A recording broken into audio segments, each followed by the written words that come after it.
So hello there to everybody. My name is Sherry Forsyth and I'm a bereavement and a peak performance coach. And I'm delighted to have as my guest today, Megan Hunter, who's a rare diseases warrior and a kindness advocate and somebody that I've known for many, many years. So welcome, Meg. It is an absolute delight to have you with us today. Thank you so much, Sherry. I still remember meeting you when you were my swimming teacher when I was little and growing up in your pool, and there's always such happy memories around our time together.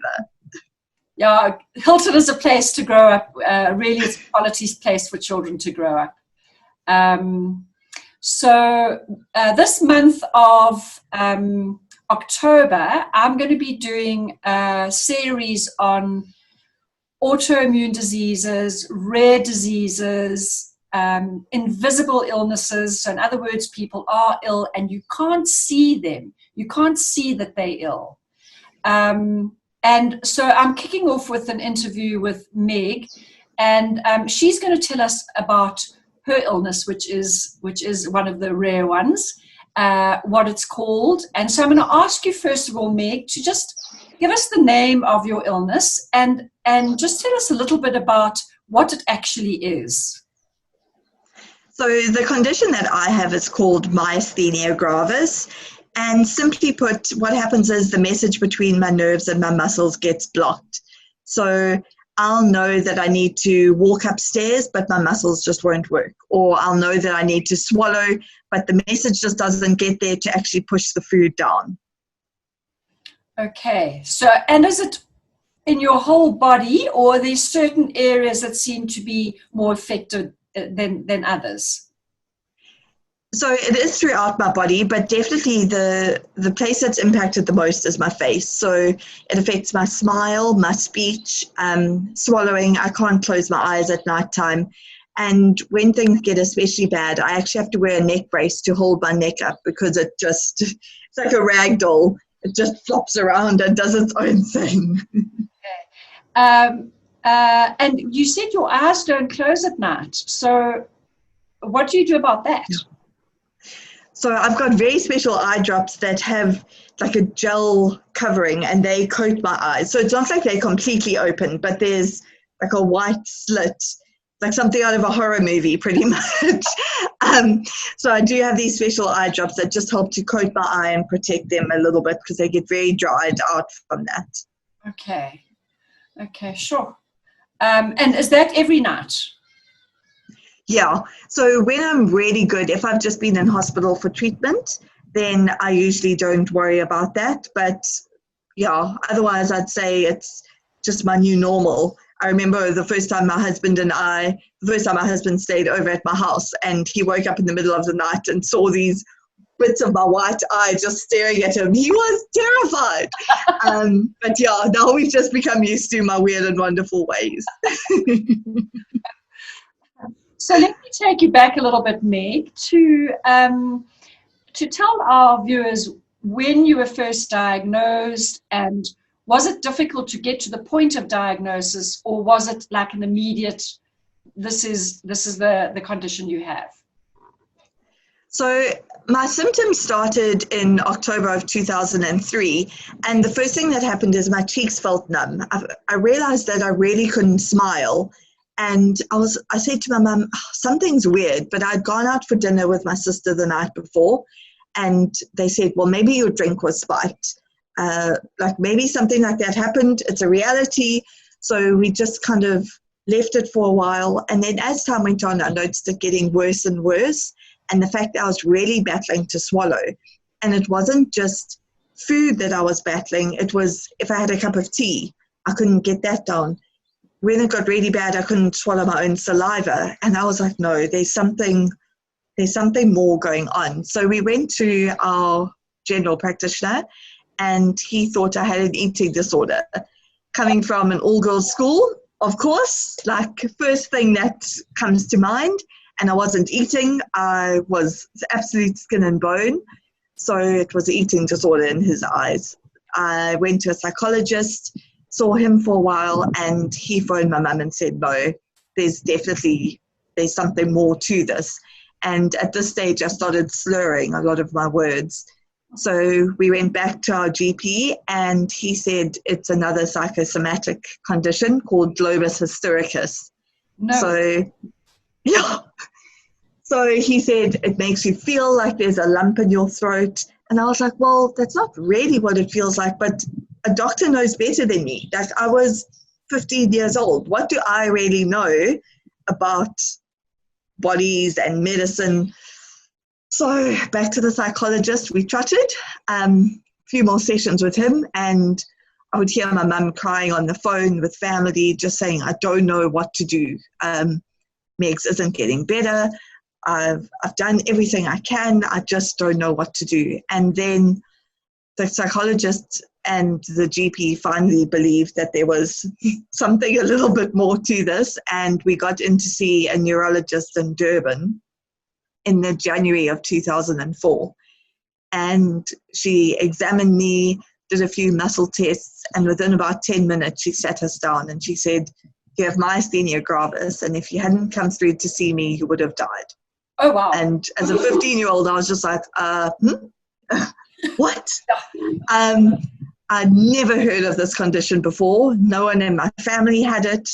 My mum and my sister were there, and we all just burst into tears, because it was such a shock. But at the same time, I think it was a relief, because I began to doubt myself, with the doctor telling me it was first an eating disorder and then another psychosomatic thing. I thought, am I just looking for attention? Am I just making this all up and sort of putting, it was terrible. So finally having a name for it and knowing that it wasn't just all in my head was actually a huge relief.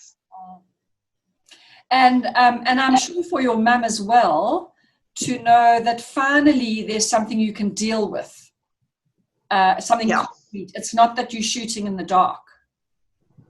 Yeah, absolutely. And I was admitted into hospital that same day to begin treatment. And as scary as it was, I mean, I was such a healthy child. I never had flu, I never had chickenpox, measles, mumps, nothing. I was like perfectly healthy. And now suddenly I'm in hospital. I had to take a year off school because I was in and out of hospital so often. But at the same time, we knew that we were doing everything we could and that times had to get better. Yeah. So, Meg, what kind of treatments, when you went in for that first time, what was that treatment, and what treatments have you had subsequent? Has it just been the same thing repetitively, or have there been different things you've tried? So what we started out with, it's a tablet called Mestinon, and that's specific for myasthenia gravis. When I was first admitted, my swallowing was so bad that they had to crush the tablet in some water and syringe it into my mouth, just to try and get a few drops in at a time. And it took me 3 hours to swallow 5 mils. So when people say, oh, but just have a glass of water if you're battling to swallow, literally nothing will go down. Because the muscles, it doesn't go down because I'm assuming the muscles are not working, even though you're telling your throat to swallow, it's not listening. Okay. Yeah. So I dribble because at night time, because my muscles are tired, and so then it just it pulls and comes out. And that was the same as what was happening when I was first diagnosed. Okay. Then we tried a few other immune suppressants, such as cortisone, which is dreadful. As much as it helps, the side effects are horrific. I then had plasmapheresis, which is they take your blood out, put it through like a washing machine, and then take out all the plasma, because that's where the antibodies are, and put your clean blood back in. I then had a thymectomy, which is where they cut open your sternum, remove your thymus gland. As you get older, your thymus is meant to get smaller and disappear, and mine had grown and had little arms and legs. So that's quite a normal thing with myasthenia. I've had polygam, I've had chemo. At one point, I was taking 67 tablets a day. So that was morning to night. I felt like I was rattling every time I walked around from all the tablets. Sure. And then about 3 years ago, we realized that my disease had progressed to refractory form, which means that I no longer respond to treatment. Oh, wow. So everything that we were trying that had worked previously would work for maybe 2 months, and then my body would just go, no, no more.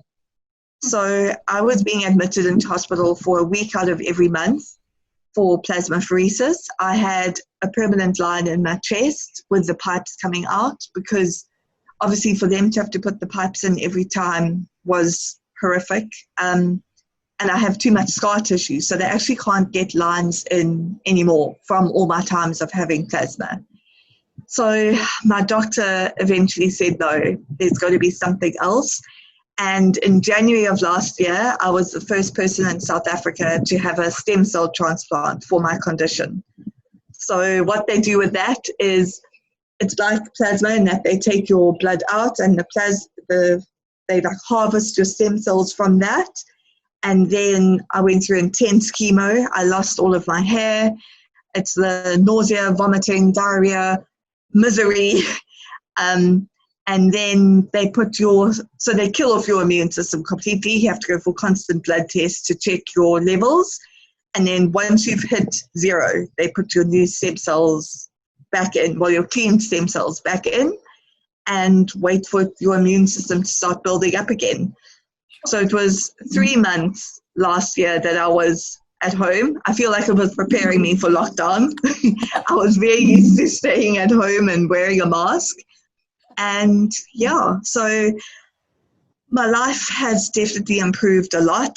I'm able to do a lot more. I was walking with a walking stick before. I couldn't bath myself often or get dressed or speak. So it's definitely improved.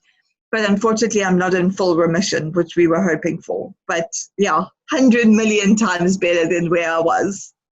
Wonderful. That's good news. And Meg, is there a chance that maybe you still might enter remission? No, unfortunately not. Because I've started going backwards, they said that means that the antibodies are back attacking my body.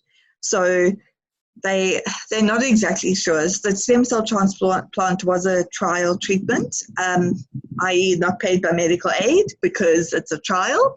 Oh, wow. But that's another story.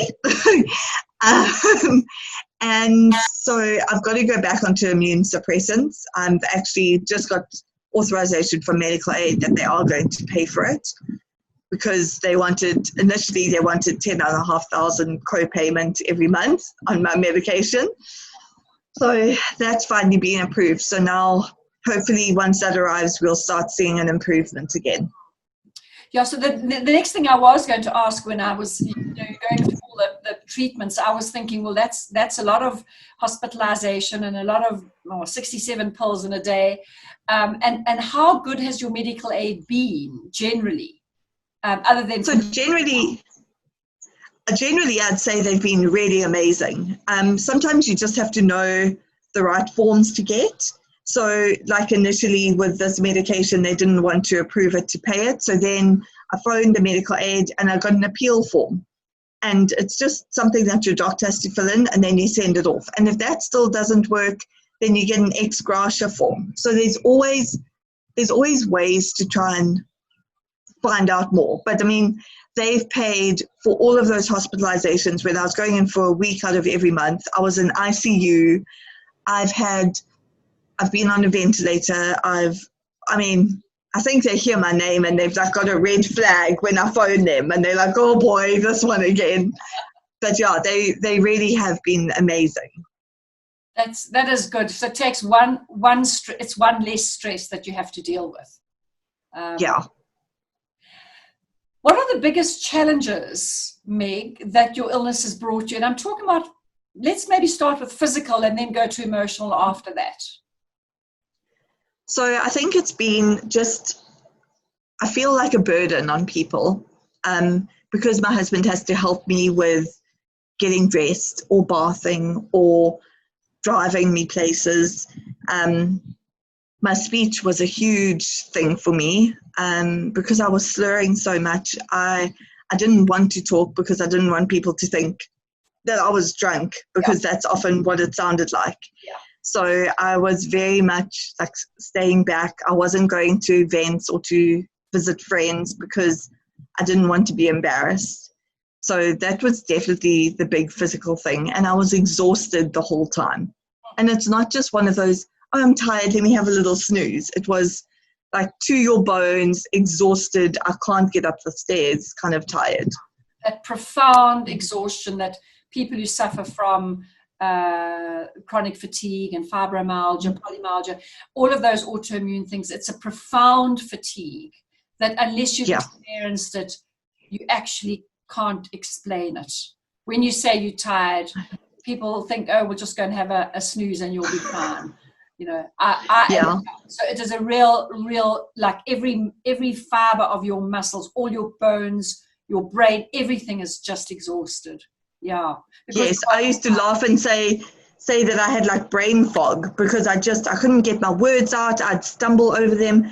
I would look at the floor where we were sitting, like at a restaurant, and think I could actually just curl up there and fall asleep right now. Like, you don't need to give me a blanket and a pillow. I'm very good at sleeping wherever I am. No, so it is, I mean, and how did you cope with the exhaustion?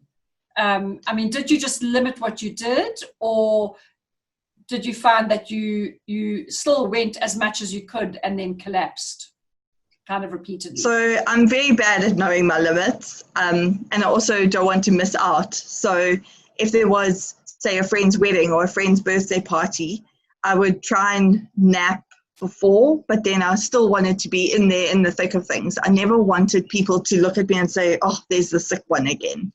I never wanted people to have that sort of idea of me. So I did often push myself more than I should have, and probably ended up in hospital a lot more often than I should have because of that. But also, you've got to live life. You can't sort of sit back and, oh, worries me, life is terrible, because then it will be terrible. And that's never what I wanted.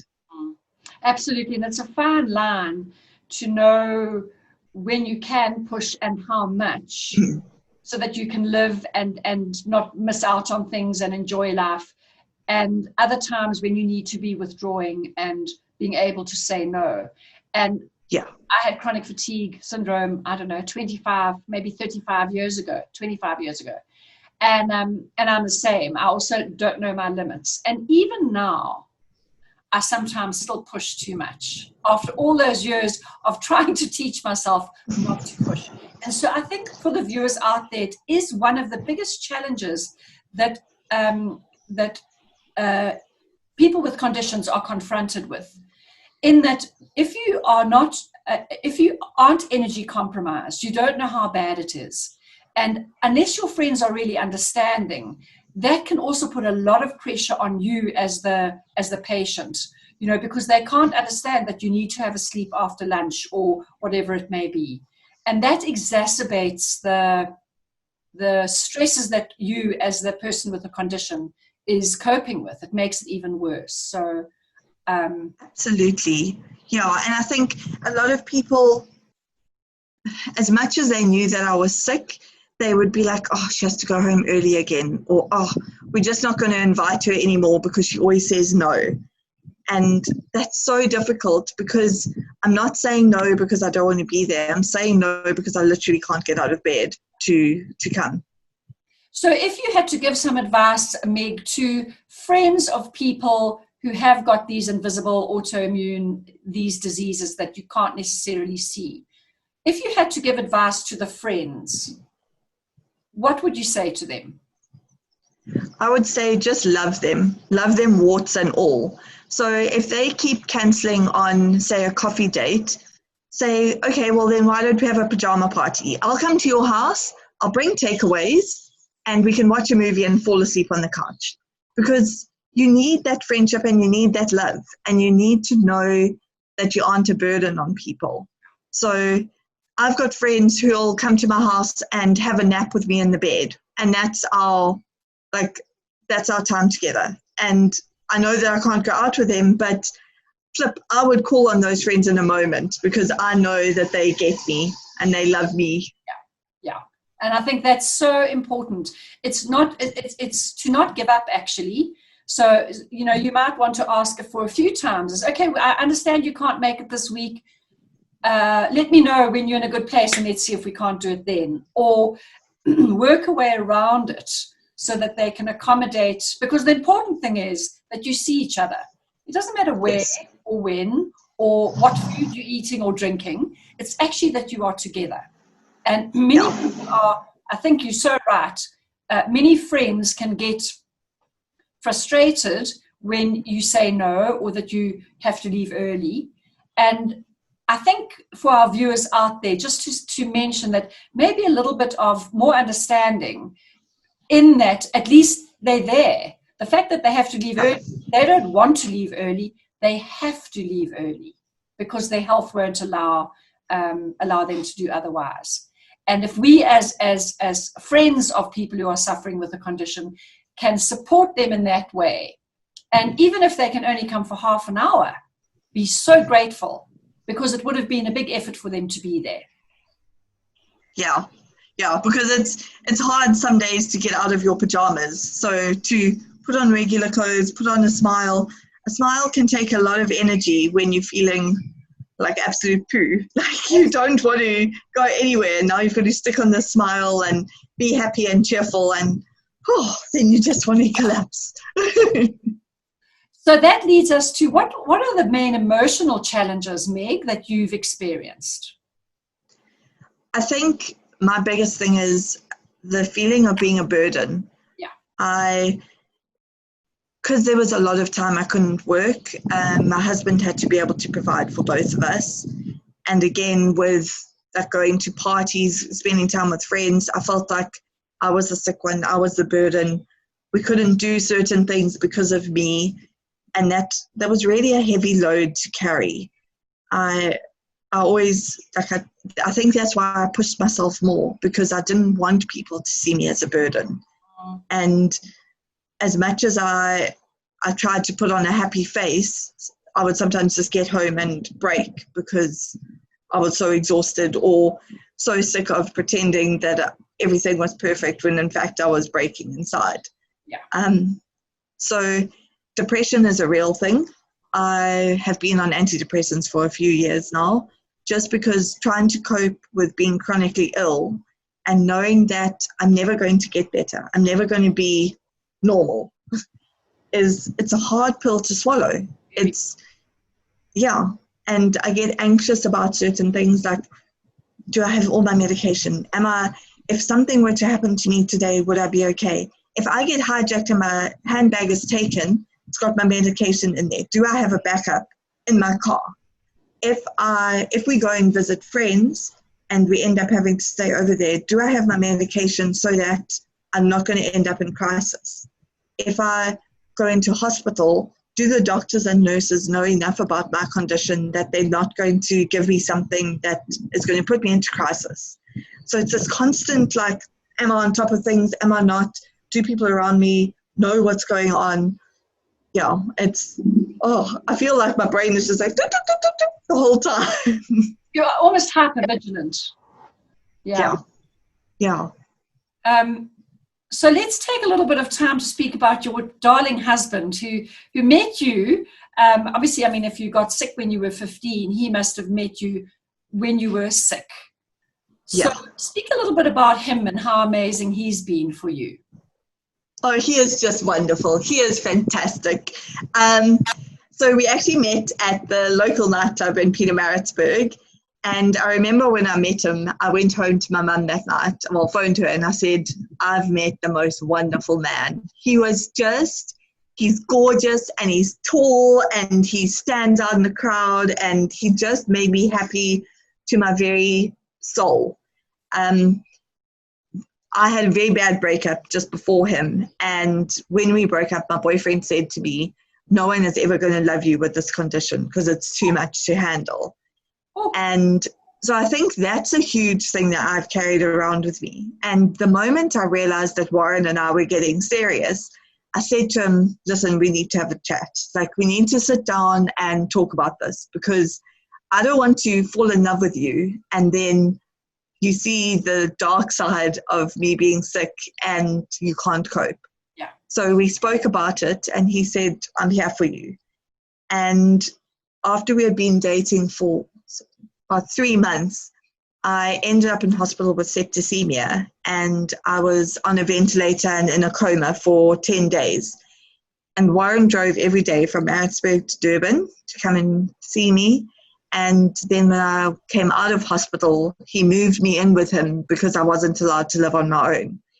And as a very new couple, this poor man had to bath me. He had to clean my wound. He had to drive me around to doctor's appointments, and he did it all. And he's loved me through no hair, through cortisone face, through absolutely everything. And yeah, I mean, I couldn't ask for a better man to be by my side, because he literally has seen me at my absolute worst. And he still tells me I'm beautiful. He still tells me he's proud of me. And yeah, I mean, he's just amazing. Which you are, and not only beautiful and proud of what you are doing, but also just that lovely sense of humor that has already, has come through in this interview. A very positive mindset despite very trying circumstances. So, yeah, what a blessing to have Warren in your life. Yeah. Absolutely. I couldn't ask for a better man, and I never imagined that I would find someone who would really love me for who I am and for what I'm going through, and to be there by my side and just support me the whole time through good and bad.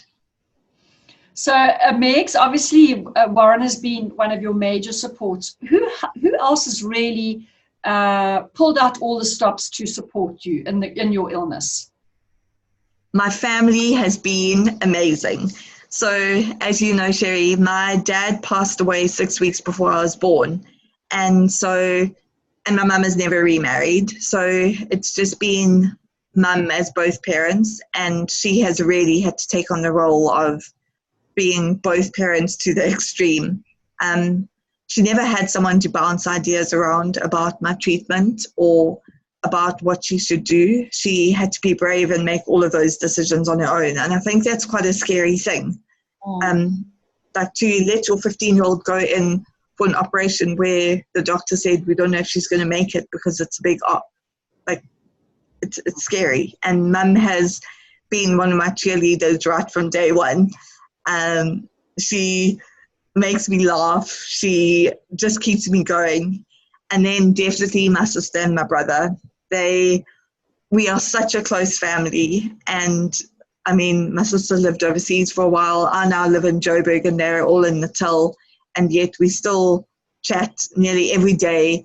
They send crazy messages and make me smile and laugh when I just want to cry. They were there for me through my transplant. They came to Joburg to come check on me and make sure that I was okay. And my extended family, my aunts, my uncles, my cousins, my granny, who unfortunately passed away, but she was always there. I mean, you remember Gogo and her love for her family. I think we all learned it from her, and the way that we're a unit. We're not an individual. We really are an absolute unit. Yeah.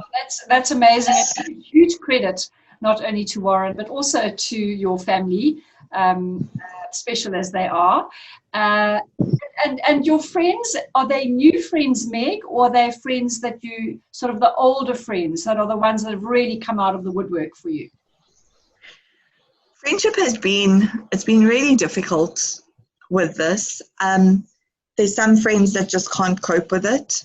I don't know if it's because they don't know, they've never had someone who's constantly sick. So some friendships, unfortunately, have sort of fallen by the wayside.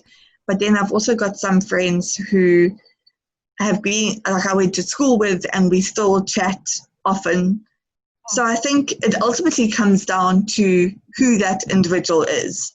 So whether you've known them for a year or 20 years, it comes down to how strong your friendship is and who that person is and how they've been raised. So if they know you at your core and they understand and are empathetic towards your situation, that friendship will never die.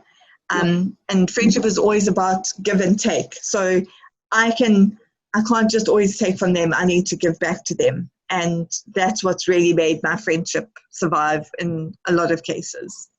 And wonderful, because as you say, so many people don't understand, and they can't actually walk alongside somebody who is suffering, no matter what the suffering is. And sadly, there are friends that fall by the wayside. There are those that are gold. They've stayed with you for, the entire journey. And then the excitement of new friends, that because they do have that understanding, there's an immediate connection, and the relationship can go forward. So, people often get really surprised when I mention after the loss of our Kerry that we lost a lot of friends. And they say, like, what? Like, how could that happen? And I think it is that people don't know how to cope with how you are and who you are, whether it's because of an illness or an emotional thing like we had. And if they get uncomfortable because they don't know how to cope, they rather withdraw. But it's hard Absolutely. For us not to feel that we are actually being shunted off or discarded to the side. Yeah. And I know Mum said that as well. When Dad died, she would walk down the road and people would see her coming and cross the road because they didn't know what to say to her. So it's easier to pull away and separate yourself. But then it just makes you feel more alone. Yes, absolutely. So I'm going to ask you in a moment to tell us a little bit about the rare diseases movement, which I know you're very involved in. But before we do that, what Megs do you know now that you wished you had known actually when you were first diagnosed or in the initial stages of your illness? I wish I'd known just how strong I can really be. I think I was very much, I was always under Mum's wing, and I thought that I could never be strong on my own. And I've really realized that I can do a lot more than what I realized. And I think that's true for everyone. When you put into those situations, you can come out shining. Especially if you've got a wonderful example like your mum, and a very strong family unit or strong support base. It kind of, we learn from the best. And I certainly think that in your case, that's also very true. So, okay. So tell us a little bit about the rare diseases movement of South Africa that you're involved in. So when we first moved to Joburg, that was when I was at my worst health-wise, and I couldn't get a job. So I spoke to the head of Rare Diseases South Africa, and I said, can I come volunteer for you? And she's never got rid of me. I'm now working there full-time, and we support patients throughout South Africa with rare and congenital disorders. Yeah, sorry. And we help them find support. We help them get in with the right doctor. We fight with medical aids if we have to. And we help to provide awareness, because I think awareness for rare conditions is the most important thing. There are over 7,500 rare conditions in the world. And if you were to put together all the rare disease patients, there are more of us than there are of AIDS and cancer patients. Wow. So individually rare, collectively common. But we are really trying to break the stereotypes that are associated with rare conditions, and just to create more awareness, get more people talking about it. Get your kid to know a child with cerebral palsy and that walks with a walker, and that's okay. Like, have a look at the similarities rather than all the differences. So say to your child, yes, that one's different, but look, they also have blonde hair like you. Or look at their super cool shoes. Why don't you go ask them about those? Yeah. So you help your child realize that it's okay to be different.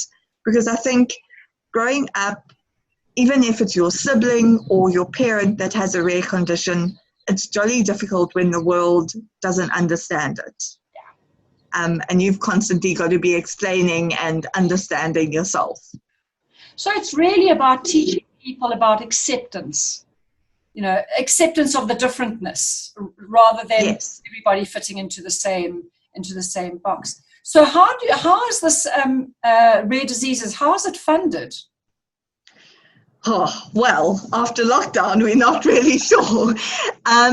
So we are a charity, so we rely completely on donations, and from the public and from pharma companies, from businesses, whatever, wherever we can. We also do a lot of fundraising events, but unfortunately those have been cancelled due to lockdown. So like 947 Cycle Challenge, Two Oceans, those were our two biggest fundraising events. So unfortunately we've lost out on those. But we approach businesses and individuals because we can provide a Section 18A certificate, which is a tax write-off for the business. So it's a win-win for both of us. But yeah, we rely on people's generosity and kindness to keep going.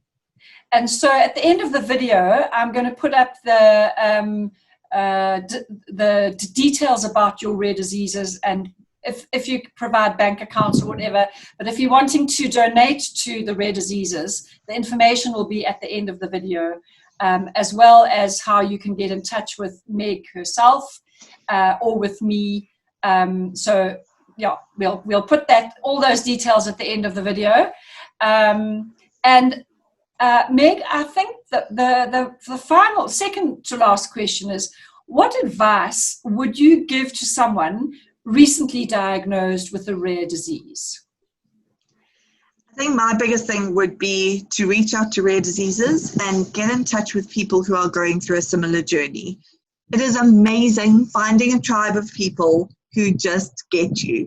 They know what it's like to have to try and jam 10 tablets on your throat in one go, or to know the nurses' numbers and names off by heart. They are people who understand your core, and there is nothing better than getting in touch with those people. I definitely think since having discovered rare diseases and the support groups within there, it's changed my life, because I no longer feel like I'm all alone. So with those support groups, under the umbrella of rare diseases, are there support groups for specific conditions and illnesses? Yeah. Yes. So some of our rare conditions are so rare that there's only 2 people in the world. So then we have a generic patient support group, but then for the more common rare diseases, we have individual support groups as well. So you could join whatever you wanted to. And we've linked up with a lot of international support groups, so we can always put you in touch with them too. Oh, that's fantastic. That's fantastic. So my final question, Meg, is there anything else that we haven't spoken about that you would like to say at all? I think I would never be the person that I am today if it wasn't for my condition. It's made me a lot kinder towards others, because I've realized that we never know the journey that someone's on, and more empathetic towards them. And I watched a movie, Wonder. I don't know if you've watched it. And that little boy has a rare condition. And his teacher says, in a world where you can be anything, choose kind. And when given a choice between being right or being kind, always choose kind. And I think that's something that's really stuck with me, is because we don't know what people are going through. Just choose kindness. Just take the time to tell them how valued they are, how amazing they are, or give them a smile. It's a little bit difficult now with the mask, but just show support and kindness to people, and it changes the world. Absolutely, and thanks for that, because I firmly believe the same thing. It doesn't cost anything to be kind. You can choose to be kind or unkind. Probably takes the same amount of energy. So why not help the world to choose to err on the side of kindness rather? But thank you, Megs. You're an absolute inspiration. Your positivity is just oozing over the waves between me and you. And I thank you for your time and for being so encouraging and upbeat and honest and yeah, as I said, an absolute inspiration for all of us out there. You really are quite incredible. And I'm sure I'm speaking for many people when I say that. Thank you so much, Sherry. And I just want to say, your little Kerry, I will never forget her little smiling face and her performing a magic trick at school by stuffing a pillow under her tummy and then suddenly pulling it out, and she was magic, and always calling her sunshine, and she was like, eyes not sunshine, eyes Kerry. And that's the way I'll always remember her little cheeky face. She was just wonderful. Oh, thank you, Megs. I really do appreciate that hugely. And so also my last little word is, it's also been an honor to do this interview with Meg, who's sitting at Princess Grant, which is one of our favorite places in the whole world. We miss it tremendously, but it made it this sentimental interview even better. So thank you, Meg, so much. And let's hope that by doing this video, we can shatter the silence surrounding rare diseases, and that we can make people more understanding, more empathetic, and more accepting of each other. Absolutely. Thank you.